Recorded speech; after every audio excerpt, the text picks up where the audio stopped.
कोशिका क्या है? जीवन की सबसे छोटी और उन्नत इकाई, जीवन की सबसे छोटी और बुनियादी इकाई। कौन सी इकाई आएगी? सबसे छोटी और बुनियादी इकाई। दूसरा है, निम्नलिखित में से कौन शरीर की कार्यात्मक इकाई है? शरीर की कार्यात्मक इकाई कौन सी है? कोशिका। कोशिका जीव विज्ञान क्या है? कोशिका संरचना और कार्य का अध्ययन क्या कहलाता है? कोशिका जीव विज्ञान। कोशिका जीव विज्ञान क्या होता है? कोशिका संरचना और कार्य का अध्ययन क्या कहलाता है? जीव विज्ञान। ठीक है। निम्नलिखित में से किसका उपयोग कोशिकाओं द्वारा अन्य कोशिकाओं के साथ अंतःक्रिया करने के लिए किया जाता है?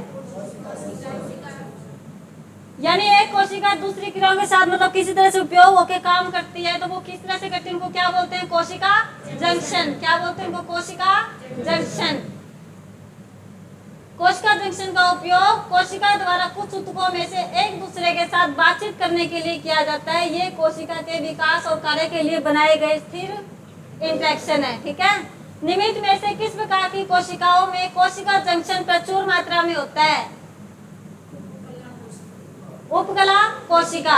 उपकला कोशिका देखो क्या है? कोशिका जंक्शन उपकला कोशिका में प्रचुर मात्रा में होती है। कोशिका जंक्शन किस में होती है? उपकला कोशिका में होती है, जो कोशिकाओं में परिवहन पर अवरोध और नियंत्रण प्रदान करती है। इसे अन्यथा इंट्रासेलुलर ब्रिज के रूप में जाना जाता है, जो मल्टी प्रोटीन कॉम्प्लेक्स से बना होता है। उपकला मेसेंकाइमल संक्रमण क्या है?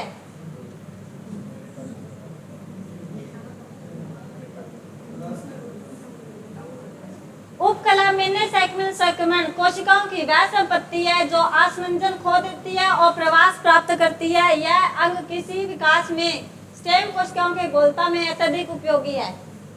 निम्नलिखित में से किस प्रकार की कोशिकाओं में गैप जंक्शन अनुपस्थित होता है? गैप जंक्शन एब्सेंट होता है। किसमें होता है? शुक्राणु कोशिकाओं में गैप जंक्शन क्या होता है? एब्सेंट होता है। ठीक है।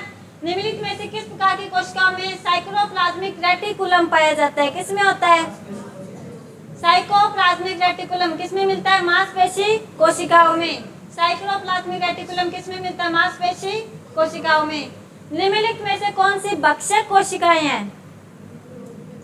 भक्षक कोशिकाएं न्यूट्रोफिल और मैक्रोफेज। न्यूट्रोफिल और मैक्रोफेज ये होती क्या है? न्यूट्रोफिल और मैक्रोफेज फागोसाइट कोशिकाएं हैं जो संभावित खतरनाक रोगाणुओं को निगलती हैं। इन कोशिकाओं में मौजूद लाइसोसोम के कम पीएच द्वारा रोगाणुओं को निष्क्रिय कर दिया जाता है, जिसके बाद उनका एंजाइमेटिक पाचन होता है।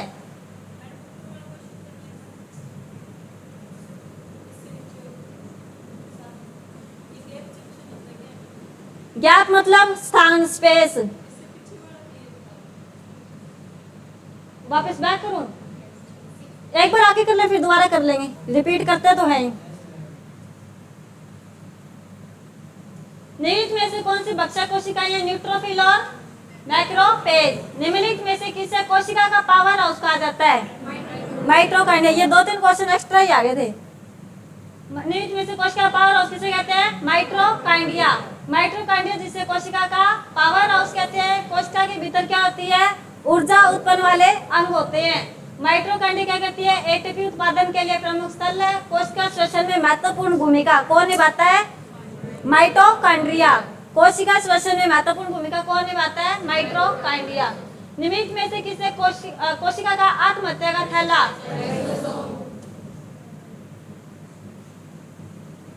लाइसोसोम निम्नलिखित में से किस कोशिकांग द्वारा निर्मित होता है? लाइसोसोम का निर्माण किसके द्वारा होता है? Golgi complex. गोल्जी बॉडी को गोल्जी कॉम्प्लेक्स बोलते हैं। ठीक है। निम्नलिखित में से कौन सा कोशिका अंग प्रोटीन और लिपिड के परिवहन, संशोधन और पैकेजिंग के लिए जिम्मेदार है? कौन? Golgi complex. परिवहन करता है, स्थानांतरण करता है ना, जैसे माइटोकॉन्ड्रिया में ऊर्जा बन रही है, आगे परिवहन कर रहा है। इसी तरीके से वो चीज प्रोटीन और लिपिड का ही परिवहन करता है। कौन करता है? गोल्जी कॉम्प्लेक्स, या फिर बोल सकते हैं गोल्जी बॉडी। निम्नलिखित में से किस कोशिका में कोशिका भित्ति नहीं होती और किस में होती है? पादप में, यानी प्लांट्स में कोशिका भित्ति होती है और पशुओं में नहीं होती। ठीक है। कोशिका जीव विज्ञान के जनक कौन है? George Emil प्लाडे। नोबेल पुरस्कार विजेता कौन थे? जॉर्ज एमिल प्लाडे को इस विषय में उनके अग्रणी कार्य के लिए क्या दिया गया? नोबेल पुरस्कार दिया गया, ठीक है। और इसी विषय में इनको नोबेल पुरस्कार मिला तो कोशिका विज्ञान के जनक के रूप में जाना जाने लगा। वे इलेक्ट्रॉन माइक्रोस्कोप के उपयोग में अग्रणी थे, जिसका उपयोग उन्होंने राइबोसोम स्रावी प्रोटीन गतिविधि की खोज के लिए किया था, ठीक है। डीएनए निर्मित में से किस कोशिका अंग में संग्रहित होता है? किसके अंदर होता है? केंद्रक में। कोशिका के अंग में डीएनए कहाँ पे होता है? केंद्रक में मिलता है। डीएनए कहाँ मिलता है? केंद्रक में। निहित में से किस कोशिका में केंद्रक मौजूद नहीं होता? प्रोकैरियोटिक में क्या नहीं होता? केंद्रक नहीं होता। केंद्रक अनुपस्थित होता है किसमें? प्रोकैरियोटिक में। निहित में से किस जीव में कोशिका नहीं होती? वायरस में क्या नहीं होती? कोशिका नहीं होती। वायरस कोशिकाओं से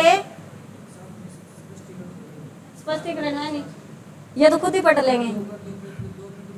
वायरस कोशिकाओं से नहीं बने होते। उनकी आनुवंशिक सामग्री एक प्रोटीन आवरण या तो डीएनए या आरएनए द्वारा संरक्षित होती है। हालांकि उनमें कोशिका झिल्ली और कोशिकाओं में देखे जाने वाले अन्य अंग नहीं होते, ठीक है। कोशिका सिद्धांत का प्रस्ताव किसने दिया? कोशिका सिद्धांत स्लाइडेन और स्वान पढ़ा था। कोशिका का सिद्धांत किसने दिया था? स्लाइडेन और स्वान ने। पूरा नाम इसका थियोडोर स्वान, मैथियास स्लाइडेन और रुडोल्फ विर्चो, ठीक है। स्लाइडेन और स्वान ने क्या दिया था? कोशिका का सिद्धांत। क्या सिद्धांत था? भी सभी जीव कोशिकाओं से मिलकर बने हैं, ठीक है।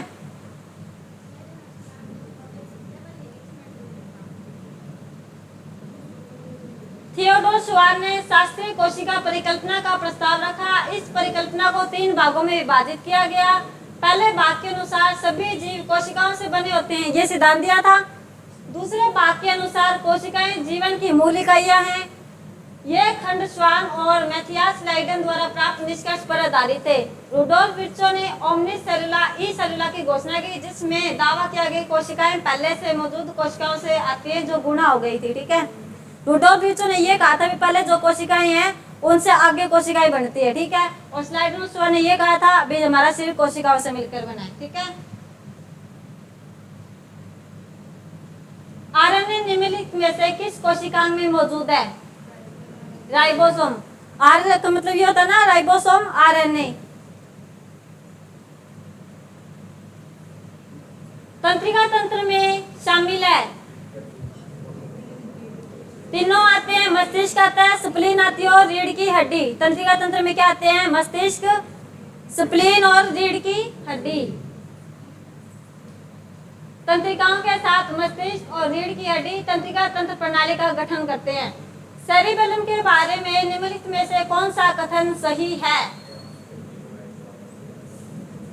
सेरिबेलम क्या काम करता है? ध्यान है, बैलेंस बनाने का काम करता है ना। यह लोकोमोशन के लिए मांसपेशी को संचलन का नियंत्रित करता है और यह मस्तिष्क का क्या है? एक हिस्सा है, ठीक है। कौन सी तंत्रिका मस्तिष्क से जुड़ी होती है और खोपड़ी से निकलती है? कौन सी तंत्रिका मस्तिष्क से जुड़ी होती है और खोपड़ी से निकलती है? कौन सी नसें होती है? वो क्रैनियल नसें, ठीक है। मस्तिष्क में क्रैनियल तंत्रिकाएं जुड़ी होती है जो खोपड़ी से निकलती है। उस प्रणाली का नाम बताइए जो आपके द्वारा की जाने वाली हर गतिविधि को नियंत्रित करती है। तंत्रिका तंत्र, जो भी हम गतिविधि करते हैं, सांस लेते हैं, कोई पाचन होता है या फिर हम कुछ चल रहे हैं, फिर रहे हैं, कुछ सोच रहे हैं, लिख रहे हैं, किससे होता है? वो सब तंत्रिका तंत्र से। रीढ़ की हड्डी वाले जानवरों के तंत्रिका तंत्र में 2 भाग, केंद्रीय तंत्रिका तंत्र सीएनएस और पेरिफेरल नर्वस सिस्टम होती है। सीएनएस में मस्तिष्क और रीढ़ की हड्डी आती है। ये किसकी है? जानवरों की बात कर रहे हैं ये। जबकि पीएनएस तंत्रिका तंत्र से आती है। हम कह सकते हैं कि मस्तिष्क हमारे शरीर का मालिक है, ये हमारे द्वारा किए गए सभी कार्यों को नियंत्रित करता है। तंत्रिका तंत्र की इकाई क्या है? न्यूरॉन। तंत्रिका तंत्र की इकाई क्या है? न्यूरॉन। तंत्रिका तंत्र बनाने वाली इकाइयों को क्या कहते हैं? तंत्रिका कोशिका या न्यूरॉन कहते हैं। इसलिए न्यूरॉन तंत्रिका के तंत्र की कार्यात्मक और संरचनात्मक इकाई है। न्यूरॉन शरीर में सबसे बड़ा क्या है? सेल है। सबसे बड़ा सेल भी कौन सा है? न्यूरॉन। 2 न्यूरॉन्स के बीच एक सूक्ष्म अंतर जिस पर एक न्यूरॉन से अगले न्यूरॉन पर जाने के तंत्रिका आवेग गुजरता है उसको क्या कहते हैं? साइनेप्स, अंतर्गठन। ठीक है, या फिर हम कह सकते हैं दो जो हमारे न्यूरॉन्स होते हैं उनके बीच के स्पेस को क्या कहते हैं? साइनेप्स कहते हैं। दो न्यूरॉन के बीच एक सूक्ष्म अंतर जिस पर एक न्यूरॉन से अगले पर जाने का तंत्रिका आवेग गुजरता है उसे हम साइनेप्स कहते हैं। हमारे शरीर में अनैच्छिक कार्यों को किसके द्वारा नियंत्रित किया जाता है? अनैच्छिक कार्य कौन से होते हैं? जो हमारी इच्छा अनुसार नहीं होते। कौन नियंत्रित करता है? मेडुला। कौन करता है? मेडुला। इन हिंडब्रेन, हिंडब्रेन कौन सा होता है? आपने तीन भाग किए थे, अग्र, मध्य और पश्च। मेडुला किसके अंदर था? पश्च में। ठीक है, तो हिंडब्रेन को पश्च मस्तिष्क को ये हिंडब्रेन बोल रहा है। ठीक है, मस्तिष्क को शामिल करने वाले उन प्रतिबिंब क्रियाओं को क्या कहा जाता है? यानी मस्तिष्क में कोई भी जो प्रतिबिंब क्रियाएं होती है, जो एक्शन होता है, उसको हम क्या बोलते हैं? Cerebral reflex. ठीक है, पोन्स, सेरिबेलम और मेडुला किस मस्तिष्क का हिस्सा है? क्या था ना, सेरिबेलम और मेडुला किसका हिस्सा है? पश्च मस्तिष्क, जिसको हम क्या बोलते हैं? हिंड ब्रेन, या फिर हम बोल सकते हैं पूर्ववर्ती मस्तिष्क। मस्तिष्क को शामिल करने वाली उन प्रतिबिंब क्रियाओं को क्या कहा जाता है? वापिस आगे क्वेश्चन सेम है। सेरिब्रल रिफ्लेक्स पढ़ के आए थे। पोन्स, सेरिबेलम, मेडुला किस मस्तिष्क का हिस्सा है? पूर्ववर्ती मस्तिष्क। रीढ़ की हड्डी मस्तिष्क के किस हिस्से से निकलती है? किससे निकलती है रीढ़ की हड्डी? मेडुला यानी मज्जा से। मेडुला से रीढ़ की हड्डी निकलती है। मेडुला विभिन्न अनैच्छिक कार्यों जैसे दिल की धड़कन, सांस लेना, रक्तचाप आदि को नियंत्रित करता है। मेडुला निगलने, खांसने, छींकने, उल्टी के स्राव जैसे प्रतिबंध के लिए भी नियंत्रण का केंद्र है। मेडुला में क्या क्या कार्य होते हैं? सभी अनैच्छिक कार्य होते हैं, जैसे सांस लेना, ठीक है, दिल का धड़कना, वो क्या है? मेडुला में होता है। ठीक है, और दूसरा क्या है इसमें? जैसे खांसी आना, छींकना, ये सारे भी किसमें होंगे? मेडुला में। मेडुला को बोलते हैं मज्जा, जो रीढ़ की हड्डी को मस्तिष्क के किस हिस्से से निकलती है? मेडुला से। तंत्रिका तंत्र का कार्य हमारे शरीर की गतिविधियों को क्या करना है? समन्वित करना है। यह हमारे सभी कार्यों, सोच और व्यवहार की नियंत्रण प्रणाली है। यह हमारे शरीर की सभी अन्य प्रणालियों को एक साथ काम करने में मदद करता है। आगे आ रहा है अपना श्वसन तंत्र। शरीर में गैसीय विनिमय की प्रक्रिया का नाम क्या है? विनिमय मतलब गैसों का आदान प्रदान, ऑक्सीजन लेना, कार्बन डाइऑक्साइड छोड़ना, क्या किसमें आता है? ये श्वसन तंत्र में। निम्नलिखित में से कौन श्वसन प्रणाली का कार्य नहीं है? श्वसन प्रणाली का कार्य रक्त के पीएच को संतुलित करना, गैसीय विनिमय में मदद करता है, खून की कमी से बचाव करता है। क्या खून की कमी से बचाव नहीं करता, बाकी सारे काम है इसके। ठीक है, श्वसन प्रणाली के रक्त के पीएच मान को संतुलित करता है। कौन करता है? श्वसन तंत्र। इसमें गंध के रिसेप्टर्स भी होते हैं, मुख्य ध्वनि फिल्टर हवा पैदा करते हैं, जबकि जो हमारा जो खून की कमी वाला है वो कौन करता है? कार्डियोवास्कुलर हृदय वाहिनी प्रणाली रक्त के थक्कों को बनने से रक्त की हानि से बचाता है। ठीक है, कौन बचाता है रक्त की हानि से? कार्डियोवास्कुलर हृदय वाहिनी प्रणाली। फुफ्फुसीय श्वसन के लिए इनमें से कौन सा कथन सही है? फुफ्फुसीय श्वसन यानी जो फेफड़ों से सांस लेते हैं, इसमें क्या आएगा? फेफड़े और रक्त एल्वियोली, फेफड़े और रक्त एल्वियोली के बीच गैसों का आदान प्रदान। निम्नलिखित में से कौन सामान्य श्वास प्रक्रिया को नियंत्रित करता है? पृष्ठीय श्वसन समूह। वेंट्रल श्वसन समूह में इंस्पिरेटरी और एक्सलिएंट न्यूरॉन्स दोनों होते हैं। ठीक है, यानी इंस्पिरेटरी और बाहर छोड़ना और अंदर खींचना दोनों होते हैं इसके अंदर, जो श्वास को नियंत्रित करते हैं, जबकि पृष्ठीय श्वसन समूह में केवल सामान्य श्वसन को नियंत्रित करने वाले न्यूरॉन्स होते हैं। यानी या तो ये अंदर खींचने वाले श्वसन को नियंत्रित करेगा या बाहर छोड़ने वाले को नियंत्रित करेगा। ठीक है, और वेंट्रल श्वसन समूह में दोनों होते हैं। ऑक्सीजन और हीमोग्लोबिन को प्रतिवर्ती तरीके से बंधन से बनाता है। कौन बनाता है? कौन बांध के लाता है? यानी हीमोग्लोबिन ऑक्सीजन को बांध लेता तो क्या बन जाता है? Oxy haemoglobin. पढ़ के आए थे ना। और हीमोग्लोबिन जब कार्बन डाइऑक्साइड को बांधता है तो क्या बन जाता है? Carboxy haemoglobin. ठीक है, और ऑक्सीजन बांधेगा तो ऑक्सी हीमोग्लोबिन। हीमोग्लोबिन ऑक्सीजन और हीमोग्लोबिन के संयोजन से बनता है, ठीक है। किससे? ऑक्सीजन और हीमोग्लोबिन के। ऑक्सीजन क्या है, प्रतिवर्ती तरीके से हीमोग्लोबिन को बांधता है। 98% ऑक्सीजन आरबीसी के अंदर फंसा हुआ होता है। 98% ऑक्सीजन किस में होता है? आरबीसी में।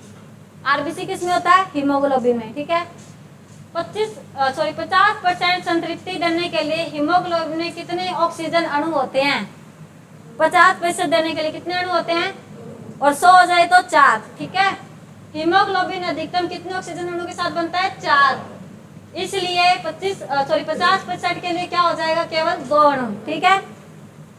एल्वियोली में ऑक्सीजन के आंशिक दबाव के लिए निम्नलिखित में से कौन सा सही है? एल्वियोली में ऑक्सीजन के आंशिक दबाव के लिए क्या सही है? रक्त से कम। इसके लिए ये बता रखे भी समुद्र के स्तर पर जब ऑक्सीजन के स्तर होएंगे तो वो क्या होता है? वायुकोष्ठीय ऑक्सीजन आंशिक दबाव क्या होता है? इतना डीपली आता नहीं है, ठीक है। धूम्रपान के कारण होने वाला एक पुराना दीर्घकालीन विकार निम्नलिखित में से कौन सा है? धूम्रपान के कारण जो पुरानी बीमारी होती थी वो उसको क्या बोलते थे? एम्फीसाइमा।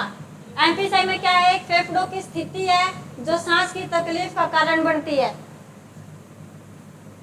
इसमें क्या हो जाता है? फेफड़ों में हवा की थैली क्षतिग्रस्त हो जाती है। समय के साथ हवा की आंतरिक दीवारें क्या हो जाती है? कमजोर हो जाती है और टूट जाती है। किसमें हो जाती है? एल्वियोली में। यानी धूम्रपान करते हैं ना जो, उनका क्या हो जाता है? फेफड़ों में हवा की थैली क्षतिग्रस्त हो जाती है और समय के साथ वो क्या हो जाती है? दीवारें कमजोर होकर टूट जाती है।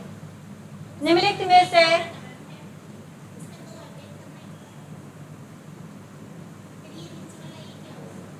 क्या? ये तो वो हो गया ना, बेस और वो एसिड। अक्षार और अम्ल, तो वो पूछे चीज ही अलग होगी। वो जैसे आपस में करे थे लाइसोसोम में हाइड्रोक्लोरिक एसिड आ रहा था ना, HCl आ रहा था। ये तो अम्ल और अक्षार है। ये सिर्फ ये पूछता है धूम्रपान के कारण जो पुरानी जो दीर्घकालीन है, पुराने समय से जो विकार चला रहा है ना, उसको क्या बोलते हैं? उसको बोलते हैं एम्फीसाइमा। बीमारी है एम्फीसाइमा, हाँ।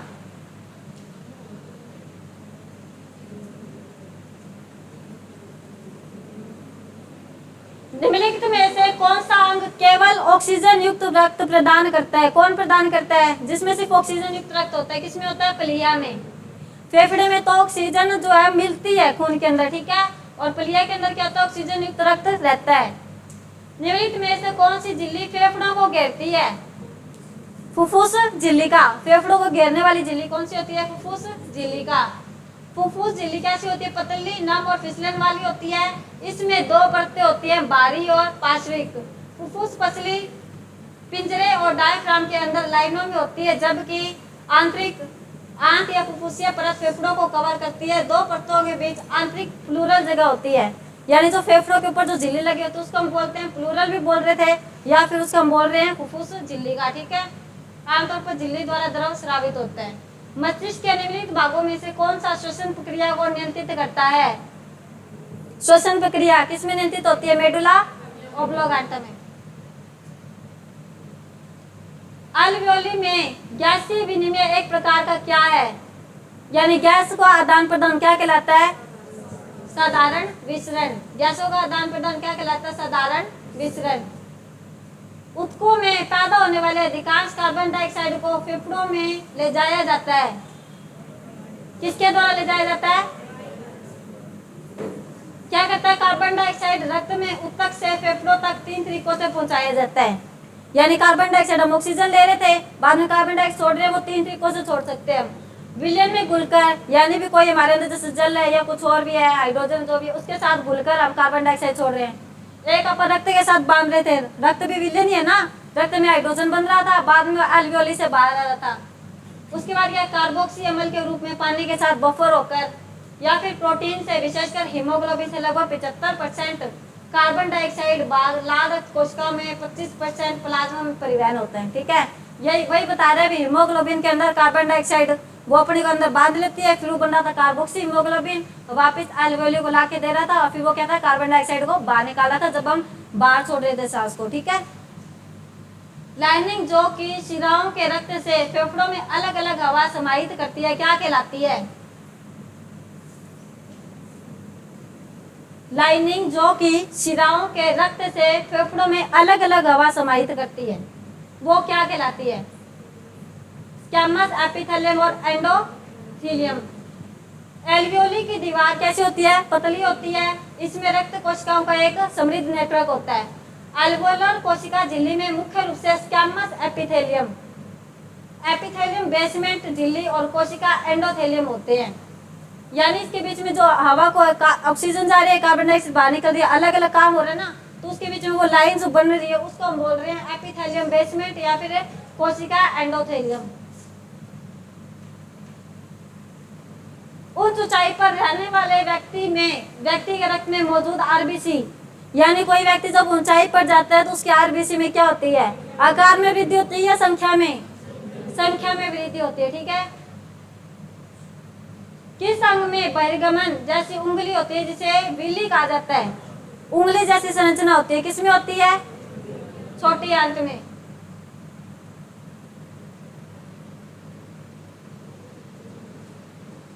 लाइनिंग जो कि वापस आ गया, ये वही क्वेश्चन भक हो गया क्या? श्वास एक डैश प्रक्रिया है जबकि श्वसन एक डैश प्रक्रिया है। श्वास कौन सी है? भौतिक और श्वसन रासायनिक। ठीक है। श्वास कौन सी है? भौतिक प्रक्रिया और श्वसन कौन सी है? रासायनिक प्रक्रिया। श्वास को हम स्वैच्छिक और अनैच्छिक दोनों क्रियाएं शामिल है। सांस मतलब इच्छानुसार भी ले सकते हैं, बिना इच्छानुसार भी। ठीक है। और जो श्वसन है वो क्या एक अनैच्छिक क्रिया है। श्वसन जो मतलब वो होता ही रहता है, डायफ्राम मिलता है, आप सांस खींचते हैं छोड़ते हैं, वो क्या श्वसन है। वो क्या अनैच्छिक है, जिसे मेडुला कंट्रोल करता है। सांस लेना एक सक्रिय प्रक्रिया जबकि सांस छोड़ना एक निष्क्रिय प्रक्रिया है।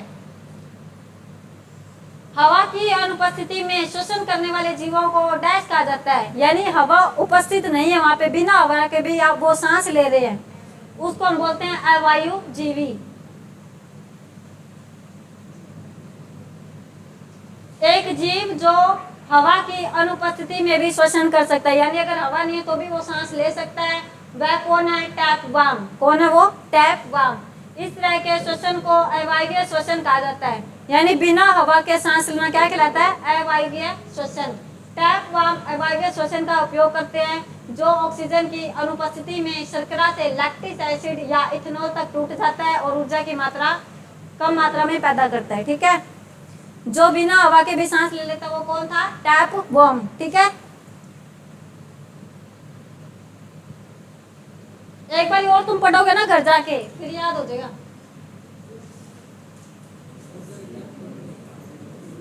क्या हुआ? और फटाफट उत्तर बोल देना, ठीक है ना?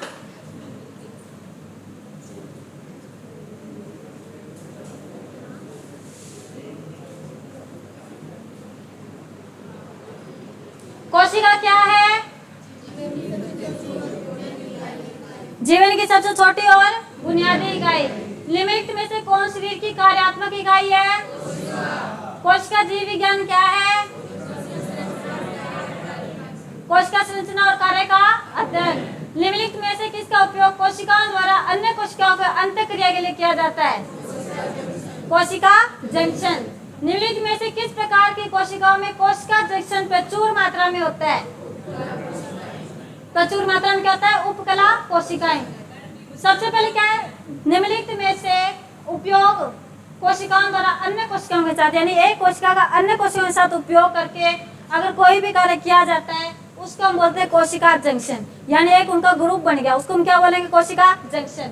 उसके बाद कोशिका जंक्शन यानी वो जो ग्रुप है वो मिलता किसमें है? उसको हम बोलते हैं उपकला कोशिकाएं। जैसे आप रेलवे ट्रैक होता है, अलग अलग रेलवे लाइनें होती है ना, उसको हम बोल क्या देते हैं? स्टेशन। ठीक है। इसको हम क्या बोल रहे हैं? उपकला कोशिकाएं। ठीक है। उपकला मेसेंकाइमल संक्रमण क्या है?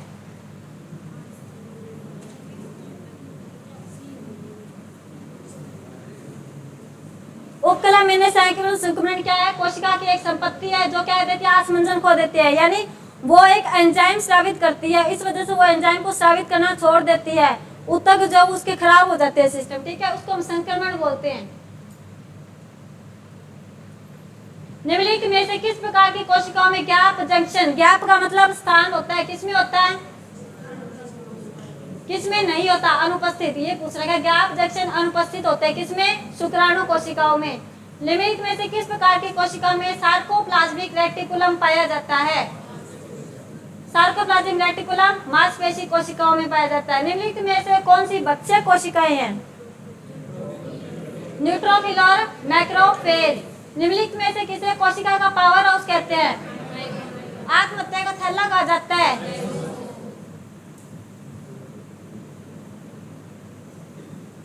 लाइसोसोम निम्नलिखित में से किस कोशिकाओं द्वारा निर्मित होता है? Golgi complex. निम्नलिखित में से कौन सा अंग प्रोटीन और लिपिड के परिवहन, संशोधन और पैकेजिंग के लिए जिम्मेदार है? Golgi complex. निम्नलिखित में से किस कोशिका में कोशिका भित्ति नहीं होती और किस में होती है? किस में होती है? पादप कोशिका में। कोशिका जीव विज्ञान के जनक डॉक्टर एमिल प्लाडे। डॉक्टर एमिल प्लाडे को इसका जनक क्यों कहा जाता है? क्योंकि इनको कौन सा पुरस्कार मिला था? नोबेल पुरस्कार। डीएनए निम्नलिखित में से किस कोशिकांग में संग्रहित होता है? डीएनए किस में मिलता है? केंद्रक में। निम्नलिखित में से किस कोशिका में केंद्रक नहीं होता? किस में नहीं होता केंद्रक? प्रोकैरियोटिक कोशिका में। निम्नलिखित में से किस जीव में कोशिका ही नहीं होती? वायरस में क्या नहीं होती? कोशिका। कोशिका सिद्धांत का प्रस्ताव किसने दिया? स्लाइडन और स्वान ने। आरएनए निम्नलिखित में से किस कोशिका में मौजूद होता है? राइबोसोम। राइबोसोम पर याद होगा कितने प्रकार के थे? दो नहीं थे, रफ और स्मूथ। स्मूथ या रफ या। सेरिबेलम के बारे में निम्नलिखित में से कौन सा कथन सही है? यह लोकोमोशन के लिए क्या करता है? मांसपेशियों को संतुलन और नियंत्रित करता है और मस्तिष्क का ये एक हिस्सा है। कौन सी तंत्रिका मस्तिष्क से जुड़ी होती है और खोपड़ी से निकलती है? क्रेनियल नसें, या फिर हम बोल सकते हैं क्रेनियल तंत्रिका। उस प्रणाली का नाम है जो आपके द्वारा की जाने वाली हर गतिविधि को नियंत्रित करती है। तंत्रिका तंत्र। तंत्रिका तंत्र की इकाई न्यूरॉन। तंत्रिका तंत्र की इकाई दो न्यूरॉन के बीच गैप होता है, उनको क्या बोलते हैं? या फिर सूक्ष्म अंतर द्वारा पूछ सकते हो, ठीक है? सूक्ष्म अंतर होता है एक न्यूरॉन से अगले पर जाने पर, उसको हम बोलते हैं साइनैप्स। हमारे शरीर में अनैच्छिक कार्यों को किसके द्वारा नियंत्रित किया जाता है? मेडुला हिंडब्रेन। हिंडब्रेन पता है किसको बोलते हैं? पश्च मस्तिष्क को। मस्तिष्क को शामिल करने वाले उन प्रतिबिंब क्रियाओं को क्या कहा जाता है? Cerebral reflex. पोन्स, सेरिबेलम और मेडुला किस मस्तिष्क का हिस्सा है? हिंडब्रेन, पूर्ववर्ती मस्तिष्क, या फिर हम बोल सकते हैं पश्च मस्तिष्क। रीढ़ की हड्डी मस्तिष्क के किस हिस्से से निकलती है? मेडुला या फिर मज्जा। रीढ़ की हड्डी किस हिस्से से निकलती है? मज्जा से। शरीर में गैसीय विनिमय की प्रक्रिया का नाम? गैसीय विनिमय की प्रक्रिया का नाम? निम्नलिखित में से कौन श्वसन प्रणाली का कार्य नहीं है? खून की कमी से बचाव करना रक्त का श्वसन का कार्य नहीं है। फुफ्फुसीय श्वसन के लिए इनमें से कौन सा कथन सही है? फुफ्फुस श्वसन किसमें होता है? फेफड़ों और रक्त के एल्वियोली के बीच, ठीक है? एल्वियोली के अंदर ही रक्त कूपी गई होती है, जिनके अंदर रक्त होता है, वहीं से वो ऑक्सीजन को बांध लेता है, ठीक है? फिर ऑक्सीजन शरीर में पहुंचाता है वो। फुफ्फुसीय श्वसन में क्या होता है? फेफड़े और रक्त एल्वियोली के बीच गैसों का आदान प्रदान। निम्नलिखित में से कौन सामान्य श्वास प्रक्रिया को नियंत्रित करता है? पृष्ठीय श्वसन समूह, जिसमें या तो बाहर छोड़ने वाली क्रिया होगी या फिर अंदर लेने वाली। ऑक्सीजन और हीमोग्लोबिन प्रतिवर्ती तरीके से बनाता है, क्या बनाता है? Oxy haemoglobin. कार्बन डाइऑक्साइड और हीमोग्लोबिन क्या बनाते हैं? Carboxy haemoglobin. 50% संतृप्ति के लिए हीमोग्लोबिन में कितने ऑक्सीजन अणु होते हैं? 100% के लिए। एल्वियोली में ऑक्सीजन के आंशिक दबाव के लिए निम्नलिखित में से कौन सा सही है? रक्त से कम। यानी ऑक्सीजन का आंशिक दबाव कह रहे हैं, यानी ऑक्सीजन हम ग्रहण कर रहे हैं, जब उसका दबाव बन रहा है तो वो क्या होना चाहिए? रक्त से कम होना चाहिए, ठीक है? धूम्रपान के कारण होने वाला पुराना दीर्घकालीन विकार एम्फीसाइमा।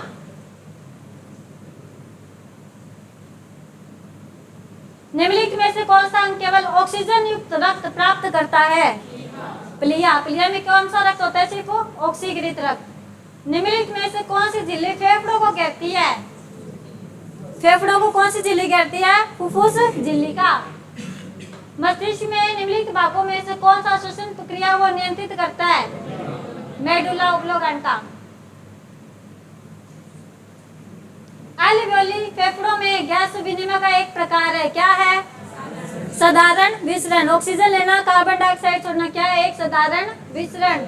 ऊतकों में पैदा होने वाले अधिकांश कार्बन डाइऑक्साइड को फेफड़ों में ले जाया जाता है, किसके द्वारा? या तो रक्त में घोलकर, रक्त भी क्या होता है? विलयन होता है, विलयन में घोलकर, 3 तरीके से ले जाया जा सकता है, ठीक है।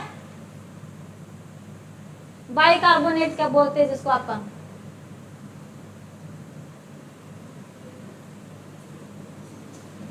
अधिक ऊंचाई पर जाने पर व्यक्ति के रक्त में आरबीसी की क्या हो जाती है? संख्या में वृद्धि होती है, आकार में नहीं होती, ठीक है। किस अंग में बहिर्गम जैसे उंगली होती है जिसे बिल्ली कहा जाता है? श्वास कौन सी प्रक्रिया है? और श्वसन?